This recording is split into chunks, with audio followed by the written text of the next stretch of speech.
તો hello guys, અમે આજે બહુ દિવસે બ્લોગ બનાવ્યો છે. આજે ઘણા ટાઈમથી બનાવ્યો નહોતો, એનું બી એક કારણ હતું. આજે જો ખાટી ઓંબલી ખાવા ઊભા રહ્યા છે, તમે જોઈ શકો છો. હા, અમારે એક ભાઈ ચડ્યો છે ઓંબલી પાડવા. આ જુઓ ગાઈસ, ઓંબલી, ખાટી ઓંબલી. હા, મોઢામાં રસ આવી ગયો યાર. જો ગાઈસ, લઈ. વાહ, જોઈ લો.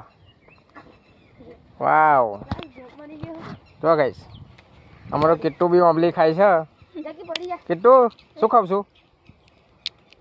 શું ખાવ છું તું? ઓંબલી ખાટી નહીં લાગતી? ખાટી લાગે છે તો કેમ ખાવ છું? હે, ચો બીજી પડી? અરે અરે, બહુ નાખે, ઝાડા થઈ જશે. ઝાડા ના થઈ જાય. હે, કાર્યાને આપવાની? કાર્યાને આપવાની? આપવાની નહીં? આપવાની ચાલશે. હા, ચાલશે.